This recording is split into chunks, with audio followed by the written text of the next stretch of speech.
سب سے پہلی چیز یہ لے کر کے چلیں دل میں کہ میرا دین حق ہے، اسلام سے زیادہ سچائی کسی میں نہیں ہے، اور ظاہر سی بات ہے میں اس کو سچا دین سمجھ کر کے ہی عمل کر رہا ہوں، اور اس کے متعلق ذرا بھی شک و شبہ اپنے دل میں نہیں آنا چاہیے۔ اب رہی بات جو اعتراضات ہیں، جو شک ہے، شبہات ہے، وہ آپ کے لیے نہیں ہے جو میں بیان کر رہا ہوں، آپ کے لیے اور ہمارے لیے ایسا ہے کہ میرا رب تبارک و تعالی، ہم تو یقین رکھتے ہیں، ابھی رات کے 10 بجنے کو جا رہے ہیں، رات کے 10 بجنے کو جا رہے ہیں، تو رات باہر کیا ہوگا؟ اندھیرا ہی ہوگا، باہر کیا ہوگا؟ اندھیرا ہی ہوگا۔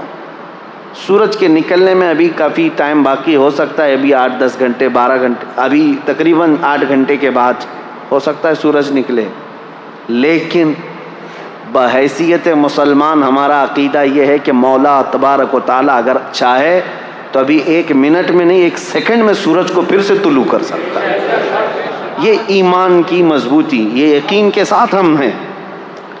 یہ عقیدہ میں آپ کے لیے نہیں بیان کر رہا ہوں، اسلام کے متعلق ان ظالم کتوں کے لیے جو ہمہ وقت اسلام کے خلاف بھونکتے رہتے ہیں، یا پھر شکوک و شبہات ڈالتے رہتے ہیں میڈیا میں بیٹھ کر کے یا پھر ہمارے ماحول میں، اور سیدھا سادہ مسلمان یہ سوچنے لگتا ہے کیا ایسا بھی ہے میرے دین میں؟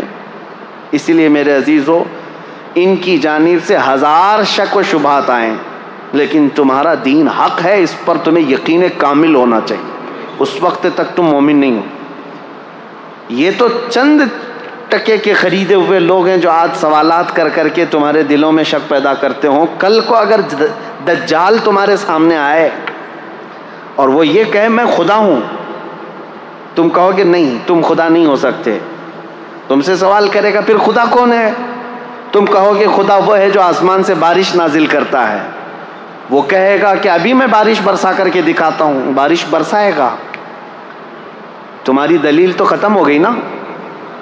تم کیا دعویٰ کیے تھے کہ اللہ وہ ہے جو آسمان سے بارش نازل کرتا ہے، فوراً اس نے بارش برسا کر کے دکھا دیا۔ ہو سکتا ہے اس کے بعد بھی تم انکار کر دو کہ نہیں میں نہیں مانتا اس چیز کو۔ پھر وہ پوچھے گا پھر خدا کس کو مانتے ہو تم؟ تم کہو گے میں خدا اس کو مانتا ہوں جو موت بھی دیتا ہے اور حیات بھی دیتا ہے۔ وہ دجال اپنے سامنے ہی ایک آدمی کو مار ڈالے گا اور پھر مرے ہوئے آدمی کو دوبارہ زندہ کر کے کھڑا کرے گا، کہا لو میں نے کر دیا۔ تمہارا دعویٰ تو یہی تھا کہ خدا وہ ہے جو زندگی دیتا ہے اور موت دیتا ہے، میں نے تو دے دیا، تمہارے آنکھوں کے سامنے دیا ہے۔ عزیزان گرامی وقار، اس سے بھی بڑی بڑی چیزیں وہ کر کے دکھائے گا۔ تو اب اس وقت تمہارا کیا ہونا چاہیے؟ یہ حدیث پاک میں میرے آقا صلی اللہ تعالیٰ علیہ وسلم نے پہلے ہی بیان فرما دیا، یہ ساری نشانیاں بتاتی۔ یہ آج چند ٹکوں کے خریدے ہوئے لوگوں کے چھوڑے ہوئے اعتراضات پر تم ڈاواں ڈول ہو جاتے ہو۔ تمہارا ایمان تو اتنا مضبوط ہونا چاہیے کہ میری آنکھوں کے سامنے بھی اگر کوئی بارش نازل کر کے دکھا دے، مرے ہوئے کو زندہ کر کے دکھا دے، تب بھی میں اس کو خدا تسلیم نہیں کر سکتا۔ میرا خدا تو صرف اللہ رب العالمین ہے۔ اتنا یقین رکھو کہ ظاہری حالات دیکھ کر کے تمہیں ڈاواں ڈول نہیں ہونا ہے، ورنہ ہزاروں کی تعداد میں صرف دجال کے پیچھے ہی کافر ہو جائیں گے۔ آج میں اس مضبوطی کے ساتھ تمہارے سامنے آیا ہوں کہ تمہارے دلوں میں اسلام اور تمہارے ایمان کی دولت اتنی راسخ ہو جائے، اتنی مضبوط ہو جائے کہ یہ چھوڑے ہوئے اعتراضات اور شکوک و شبہات سے تم ڈگمگ نہیں ہونا، کبھی ادھر ادھر تزلزل کے شکار نہ ہو۔ سب سے پہلی چیز، اسلام کی تاریخ پر ہم آج گفتگو کر رہے ہیں، تو اسلام ایک دین کیا ہوتا ہے؟ فطرت ہے انسان کے اندر، وہ کسی نہ کسی دین سے وابستہ ہے۔ یہ جو ایتھیسٹ اپنے آپ کو کہتے ہیں نا، ہم کسی بھی دین کو نہیں مانتے، ہم کسی بھی دین کو نہیں مانتے۔ کچھ لوگ ہیں ایتھیسٹ جن کو ہم ملحد کہتے ہیں، اور ہندی میں جو ہے ناستک کہتے ہیں، جو کسی خدا کو نہیں مانتے، کسی دھرم کو نہیں مانتے۔ میں چیلنج کے ساتھ کہتا ہوں کہ وہ ثابت کر کے دکھائے، دنیا میں جی کر کے دکھائے کہ وہ کسی بھی دین پر نہیں چلتا۔ اس کا چلنا پھرنا اٹھنا بیٹھنا کچھ نہ کچھ قوانین ایسے ہیں جو کسی نہ کسی دین سے ملتے جلتے ہیں۔ خود سے کچھ نہیں کرتا، کسی دین سے ہی لیا ہوا ہے، بس یہ ہے کہ گالیاں دیتا ہے دین کو لیکن عمل کرتا ہے۔ کوئی انسان دھرتی پر ایسا نہیں ہے جس کے دل کے اندر فطرت میں یہ نہ ہو کہ وہ کسی نہ کسی دین سے تعلق رکھتا ہے۔ دین سے تعلق رکھنا یہ انسان کی فطرت میں شامل ہے، پیدائشی ہے۔ اور سب سے پہلا دین جو اس دھرتی پر آیا ہے وہ وہی ہوگا جو پہلے انسان کے ساتھ آیا ہوگا۔ اگر ہم بعد میں آئے ہیں اور بعد کے ہوں گے ہم ایک نیا دین لے کر کے آئے ہیں تو ہم کو اس کو ڈیفائن کرنے کے لیے، اس کو لوگوں کے سامنے اچھی طرح سے ایکسپلین کرنے کے لیے الگ الگ دلیلیں لانی پڑتی۔ ہم تو کہہ رہے ہیں روئے زمین پر پہلا انسان جو آیا، وہ جو دین لے کر کے آیا تھا وہ دین اسلام ہی تھا، وہ دین اسلام۔ اب اسلام کا سفر اس دن سے چل رہا ہے جس دن انسان نے دھرتی پر قدم رکھا ہے۔ سیدنا آدم علی نبینا علیہ الصلاۃ والتسلیم۔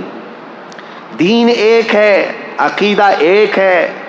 1,24,000 کم و بیش نبی اس دنیا میں آئے، سب کا عقیدہ ایک، دین ایک، بس شریعتیں بدلتی رہیں گی، لا چینج ہوتے رہیں۔ لا کے چینج ہونے سے پورے دین اور عقیدے کے چینج ہونا یہ ضروری نہیں ہوتا۔ آدم علیہ السلام کا عقیدہ کیا تھا؟ اللہ ایک ہے۔ نوح علیہ السلام کا عقیدہ کیا تھا؟ اللہ۔ ابراہیم علیہ السلام، اسماعیل علیہ السلام کا عقیدہ کیا تھا؟ اللہ۔ سب نبیوں کا عقیدے میں کوئی فرق نہیں ہے، عقیدے میں کوئی فرق نہیں۔ سارے نبیوں کا عقیدہ تھا فرشتے موجود ہیں، سارے نبیوں کا ایمان تھا، عقیدہ تھا کہ قیامت کا دن قائم ہونے والا ہے، آخرت پر سب ان معاملات میں کوئی فرق نہیں۔ دین اسلام کی جو بنیاد ہے وہ آدم علیہ السلام سے ہے۔ اب لا جو ہیں، لا کہتے ہیں قوانین انسانوں کے جیسے جیسے بدلتے جاتے ہیں حالات، قانون بدلتے جاتے ہیں۔ ارے میاں ہم تو ابھی 10 سال کے اندر اتنے امینڈمنٹ دیکھ چکے پارلیمنٹ کے اندر۔ قانون امینڈمنٹ کیا ہوتا ہے؟ یہ سنشودھن جو ابھی لا کر کے پوری ہندوستان کو نچایا گیا کہ ہم اس میں ترمیم لا رہے ہیں۔ ترمیم کہتے ہیں قانون جو پہلے سے بنا ہوا ہے اس میں رد و بدل کیا جاتا ہے، پہلے یہ تھا اب یہ ہے۔ یہ ہر ملک میں ہر پارلیمنٹ میں ہوتا ہے، چند سالوں کے بعد انسانوں کے یہ جو بل پاس ہوتے ہیں کیا ہوتے ہیں؟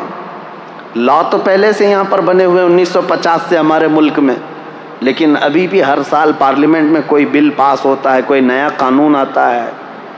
پہلے ٹیکس الگ تھا، اب ٹیکس الگ ہو گیا۔ یہ جو لا چینج ہوتے جاتے ہیں، اس سے کیا یہ فرق پڑتا ہے کہ پہلے آپ ہندوستانی تھے اب ہندوستانی نہیں ہیں؟ فرق پڑتا ہے؟ نہیں فرق پڑتا ہے۔ آپ جس دیش کے رہنے والے تھے وہ کل بھی تھے آج بھی ہیں، لا آپ کے چینج ہوتے رہے ہیں۔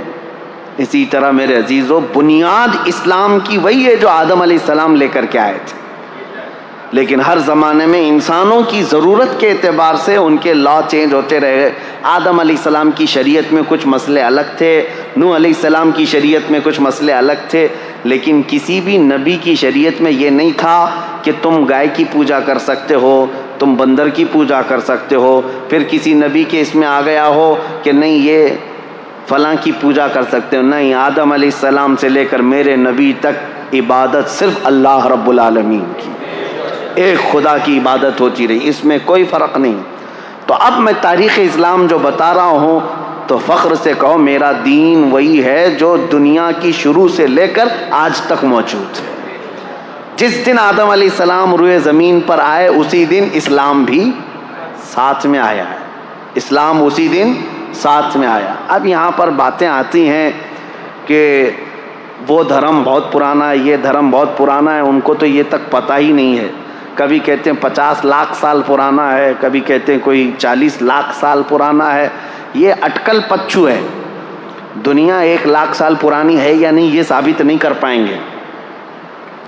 دنیا کو قائم ہوئے یعنی آدم علیہ السلام کو اس روئے زمین پر آئے ہوئے اور اب تک کتنا سال گزرا، یہ اب تک یہ بتا نہ سکیں گے کہ 1 لاکھ سال گزرے ہیں کہ 2 لاکھ، لیکن اٹکل پچو مارے جاتے ہیں کہ ہمارا جو ماننے والا عقیدہ ہے یہ 50 لاکھ پرانا ہے،